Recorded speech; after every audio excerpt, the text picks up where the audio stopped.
Zohran মামদানির এই new York বিজয়ে সারা পৃথিবীর গণতন্ত্রপ্রেমী মানুষ আজ উল্লসিত, উজ্জীবিত, খুশির বাতাস বইছে সারা পৃথিবীতে। সারা পৃথিবীর সমস্ত news media, print media Zohran মামদানির খবরে 6 লাফ। টুইটার সারা দিন ধরে লাগাতার ট্রেন্ড করেছে সারা পৃথিবীর সমস্ত দেশে। এক নজিরবিহীন ঘটনা। নিউ ইয়র্কের মেয়র নির্বাচন সারা পৃথিবীর রাজনৈতিক মহলে এক চাঞ্চল্য সৃষ্টি করেছে আলোড়ন। এখন স্বাভাবিকভাবেই জোহরান মামদানি কি পরিবর্তন করলেন, তার এই বিজয় কেন আমেরিকার ক্ষেত্রে তথা পৃথিবীর রাজনীতির ক্ষেত্রে এত গুরুত্বপূর্ণ তা বোঝা দরকার। জোহরান মামদানির নিউ ইয়র্ক বিজয় অত্যন্ত তাৎপর্যপূর্ণ। জোহরান মামদানির বিজয় আমেরিকার এতদিন ধরে চলে আসা পুঁজিবাদী যে গণতান্ত্রিক রাজনৈতিক মডেল, সেই রাজনৈতিক মডেলের পরাজয়। জোহরান মামদানির বিজয় আমেরিকাতে এই প্যাকের পরাজয়, যে এই প্যাক এতদিন ধরে আমেরিকাতে ইসরায়েল ফার্স্ট এই রাজনৈতিক মডেলকে প্রতিষ্ঠা করে রেখেছিল, সেই জায়নবাদী এই প্যাকের পরাজয় হলো আমেরিকাতে। জোহরান মামদানির বিজয় যারা ইসলাম বিদ্বেষী, যারা মুসলিম বিদ্বেষী, তাদেরকে পরাস্ত করলো। জোহরান মামদানির বিজয় অভিবাসন বিরোধী যে রাজনীতি আমেরিকার, সেই রাজনীতির পরাজয়। জোহরান মামদানির বিজয় আমেরিকার যে বৃদ্ধতন্ত্রের রাজনীতি, সেই বৃদ্ধতন্ত্রের রাজনীতির পরাজয়। নিউ ইয়র্ক শহরের রাজনীতি বরাবর সমগ্র আমেরিকার রাজনীতিকে প্রভাবিত করে এসেছে। তাই আমেরিকাতে যে রাজনৈতিক মডেল জোহরান মামদানির বিজয়ের মাধ্যমে প্রতিষ্ঠিত হলো, জোহরান মামদানির বিজয়ের মাধ্যমে নিউ ইয়র্কে যে গরিব মানুষের বিজয় হলো, সেই রাজনীতি আগামী দিনে সমগ্র আমেরিকাতে ছড়িয়ে পড়বে। আর শুধু তা আমেরিকার মধ্যেই সীমাবদ্ধ থাকবে না, সমগ্র পশ্চিমী সমাজে, সমগ্র ইউরোপ, কানাডা, অস্ট্রেলিয়াতে আগামী দিনে এই মডেল অর্থাৎ গরিবের রাজনীতির মডেলই আগামী দিনে প্রতিষ্ঠিত হতে যাচ্ছে সমগ্র পশ্চিমী সমাজে, কোনো সন্দেহ নেই। আসুন আজকের এই ভিডিওতে আমরা পুঙ্খানুপুঙ্খ আলোচনা করব জোহরান মামদানি সমগ্র গণতান্ত্রিক পৃথিবীকে আগামী দিনে কি আশীর্বাদ দিতে পারে, আগামী দিনে পৃথিবীর রাজনীতি জোহরান মামদানির এই নিউ ইয়র্ক বিজয় কতখানি প্রভাব ফেলতে পারে। সর্বপ্রথম আমরা আলোচনা করব জোহরান মামদানির এই বিজয় কতখানি কঠিন ছিল। কারণ এই লড়াইয়ে একদিকে জোহরান মামদানি যখন একা, তখন তার বিরুদ্ধে স্বয়ং ডোনাল্ড ট্রাম্প এবং ইলন মাস্কের মতো পৃথিবীর সবচাইতে ধনী মানুষ, এই ধনকুবেররা মিলিতভাবে সমর্থন করেছে অ্যান্ড্রু কুওমোকে, এবং তারা কোনো চেষ্টার কসুর রাখেননি যাতে করে জোহরান মামদানিকে এই নির্বাচনে পরাস্ত করা যায়। তাই যখন অ্যান্ড্রু কুওমো সমস্ত পুঁজিবাদীদের প্রতিনিধি হিসেবে এই নিউ ইয়র্কের মেয়র নির্বাচনে লড়াই করছেন, তার ভোটের থলিতে বিপুল পরিমাণে অর্থনৈতিক সাহায্য করেছে একজন ধনকুবের। তিনি 81.6 মিলিয়ন টাকা খরচ করেছেন এই নির্বাচনে। সমস্ত টেলিভিশন এবং খবরের কাগজে প্রচুর পরিমাণে তিনি বিজ্ঞাপন দিয়েছেন এবং প্রত্যেকটি মানুষকে তিনি টাকা দিয়ে কিনে নেওয়ার চেষ্টা করেছেন। ঠিক তার উল্টো দিকে জোহরান মামদানি মাত্র 23.7 মিলিয়ন টাকা তিনি সংগ্রহ করতে পেরেছিলেন 50,000 মানুষের কাছ থেকে। আর অন্যদিকে অ্যান্ড্রু কুওমো তিনি 81.6 মিলিয়ন টাকা তহবিল গড়েছিলেন কেবলমাত্র 200 জন পুঁজিপতির কাছ থেকে টাকা নিয়ে।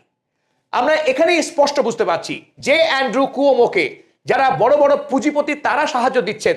স্বাভাবিকভাবে অ্যান্ড্রু কুওমো যদি জয়ী হতেন, তিনি কেবলমাত্র এই পুঁজিপতিদের স্বার্থেই কাজ করতেন। ঠিক উল্টো দিকে জোহরান মামদানি তার নির্বাচনী ইস্তেহারে একটার পর একটা তিনি জনগণের পক্ষে তিনি কাজ করার প্রতিশ্রুতি দিয়েছিলেন। তিনি বলেছিলেন যে যারা গরিব মানুষ, যাদের প্রতিদিনের বেঁচে থাকার রুটি রোজগারে যারা লড়াই করছে, সেই গরিব মানুষকে তিনি সরকারি সাবসিডাইজড যে তিনি গ্রসারি অর্থাৎ মুদিখানার নিত্যদিনের বাড়ির যে চাল ডাল নুন তেল আটা, সেই চাল ডাল নুন তেল আটাকে তিনি সাবসিডাইজড মূল্যে বিক্রি করবেন। প্রতিদিনের জন্য নিউ ইয়র্কবাসীদের জন্য বিনে পয়সায় বাস পরিষেবা দেবেন, তিনি শিশুদের স্বাস্থ্য পরিষেবা দেবেন, এমনকি বাড়ি ভাড়াতে তিনি একটা সিলিং বেঁধে দেবেন। এই যে প্রতিশ্রুতিগুলো, এবং নিউ ইয়র্কবাসীদের জন্য নাগরিক নিরাপত্তাকে তিনি সুরক্ষিত করবেন, এই প্রতিশ্রুতিগুলি সাধারণ নিউ ইয়র্কবাসীদের মধ্যে স্বপ্নের সঞ্চার করেছিল।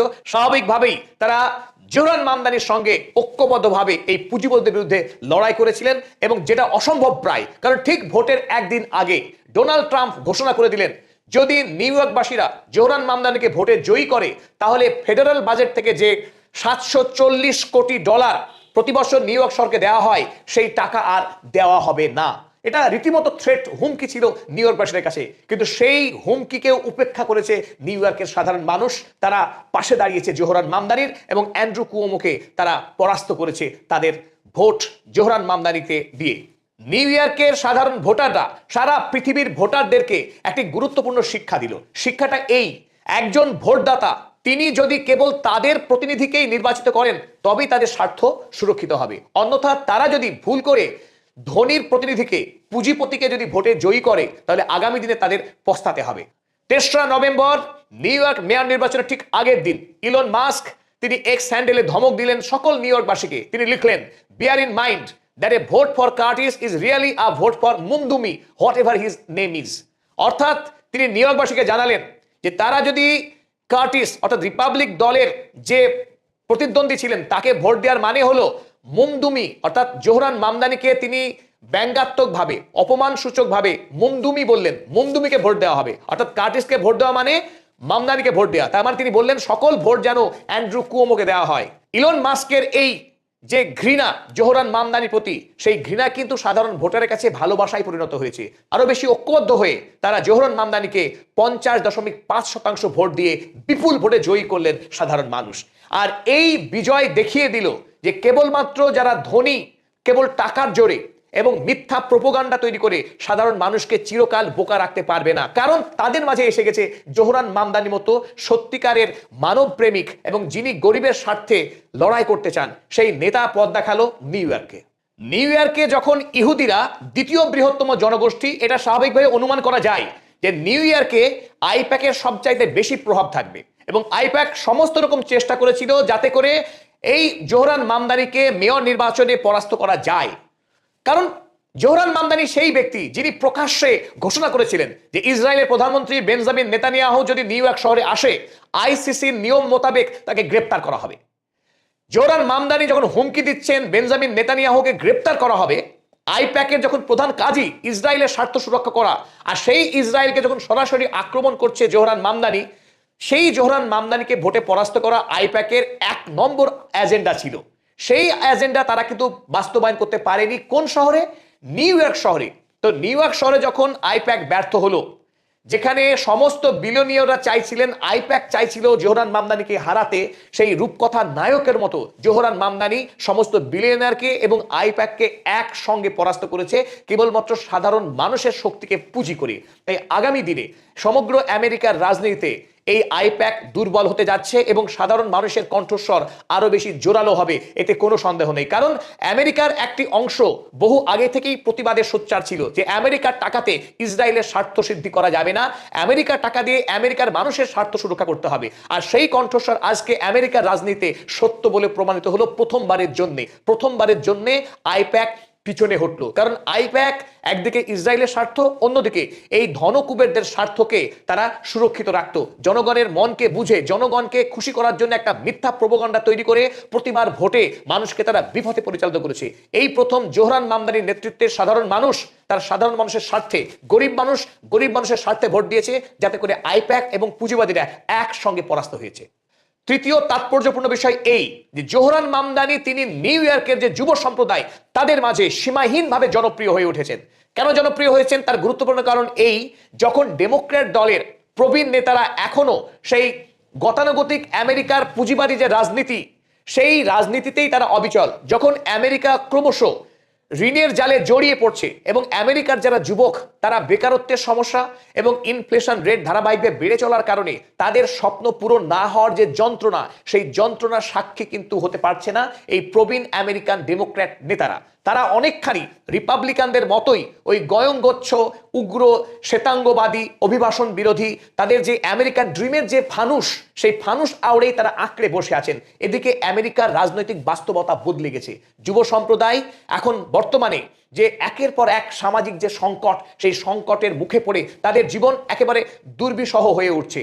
এই যুব সম্প্রদায় যারা আগামী দিনে বাঁচতে চায় একটা সুখী জীবন, সেই যুবক সম্প্রদায়ের কাছে কিন্তু ওল্ড যারা ডেমোক্র্যাট তারা কোনো প্রতিচ্ছবি তুলে ধরতে পারছে না। ঠিক এই জায়গাটায় জোহরান মামদানি একটি সমস্যার তাদের বাস্তব সমাধানের পথ খুঁজে বার করছেন, যাতে আগামী দিনে এই যুব সমাজ একটি শান্তিপূর্ণ সামাজিক জীবন তারা গড়ে তুলতে পারে, তার সঠিক সুলুক সন্ধান দিচ্ছেন জোহরান মামদানি। স্বাভাবিকভাবেই ডেমোক্র্যাট দলের যারা প্রবীণ নেতা, বিশেষ করে বারাক ওবামার মতো নেতা যারা 2 বার রাষ্ট্রপতি নির্বাচিত হয়েছেন, কিন্তু সেই নেতারা আজকে দেখলাম জোহরান মামদানির পাশে কিন্তু দাঁড়ায়নি। ডেমোক্র্যাট দলের স্পষ্ট বিভাজন হয়েছে এবং যখন ডোনাল্ড ট্রাম্প জোহরান মামদানিকে কমিউনিস্ট লুনাটিক বলে গাল পেড়েছে, তখন কিন্তু একজন ডেমোক্র্যাট নেতাও জোহরান মামদানির পাশে দাঁড়িয়ে তার হয়ে ভোট প্রচারে এগিয়ে আসেনি। কেবলমাত্র ডেমোক্র্যাট দলের যারা ইয়াং লিডার তারা জোহরান মামদানিকে সঙ্গ দিয়েছেন। এখান থেকেই স্পষ্ট হয়ে যায় যে আমেরিকার যে ডেমোক্র্যাট দল, সেই ডেমোক্র্যাট দলের মধ্যে একটা বিভাজন তৈরি হয়েছে, ওল্ড ভার্সেস ইয়াং। আগামী দিনে জোহরান মামদানি তিনি leader of the young generation, আর যারা আগামী দিনে আমেরিকার রাজনৈতিক ভবিষ্যৎ, রাজনৈতিক পুঁজি, এই পুঁজিকে হাতিয়ার করে আগামী দিনে একটা নতুন রাজনৈতিক গল্প রচিত হবে আমেরিকা সমাজে। চতুর্থত, আমেরিকাতে একটি নতুন রাজনৈতিক ধারার সূচনা হলো জোহরান মামদানির এই বিজয়ের মধ্য দিয়ে। জোহরান মামদানি ৪ঠা নভেম্বর যে রাজনৈতিক জয়কে তিনি হাসিল করলেন, ঠিক তারই সঙ্গে আরো একজন রাজনৈতিক নেত্রী তিনি জয়ী হয়েছেন, তার নাম গাজালা হাশমি। এই গাজালা হাশমি গণতান্ত্রিক যে পদমর্যাদা নিরিখে তিনি কিন্তু জোহরান মামদানির থেকে অনেক উঁচু পদে তিনি নির্বাচিত হলেন এই ৪ঠা নভেম্বর। তিনি ভার্জিনিয়া থেকে লেফটেন্যান্ট গভর্নর পদে নির্বাচিত হয়েছেন। ব্যক্তি কারিশমা এমন যে জোহরান মামদানি তিনি নিউ ইয়র্ক শহরের মেয়র পদে নির্বাচিত হলেও আমেরিকা তো বটেই, সারা পৃথিবীর তিনি ভালোবাসা একাই চুরি করে নিয়েছেন। তাই অনেকখানি ঢাকা পড়ে গেছে গাজালা হাশমি। কিন্তু গাজালা হাশমি তিনি পদমর্যাদা নিরিখে অনেক উঁচু পদে তিনি আসীন হয়েছেন। শুধুমাত্র জোহরান মামদানি বা গাজালা হাশমি নয়, আমেরিকার আজকের এই ইয়াং জেনারেশনকে রাজনীতির স্বপ্ন দেখাচ্ছেন, আগামী দিনে একটি সুস্থ সমাজ, শক্তিশালী সমাজ গড়ার স্বপ্ন দেখাচ্ছেন এক দল তরুণ অভিবাসী যারা ধর্মীয় পরিচয়ে মুসলিম, সেই রাজনীতিবিদ। আসুন আমরা তাদেরকে একটু চিনে নিই। তা আমরা গাজালা হাশমির কথা ইতিমধ্যে বলেছি। আরো একজন গুরুত্বপূর্ণ নেত্রী রুয়া রোমান। রুয়া রোমান তিনি ফিলিস্তিনি বংশোদ্ভূত। তার বাবা 1948 সালে প্যালেস্টাইনে নাগবার পর আমেরিকায় চলে আসেন। আমেরিকায় এই রুয়া রোমান লেখাপড়া করেছেন এবং তিনি প্রাত্যহিক জীবনের একাধিক সমস্যা নিয়ে তিনি ইউনিভার্সিটি থেকেই আন্দোলন শুরু করেছেন তার রাজনৈতিক জীবন। তিনি বর্তমানে জর্জিয়ার একজন রিপ্রেজেন্টেটিভ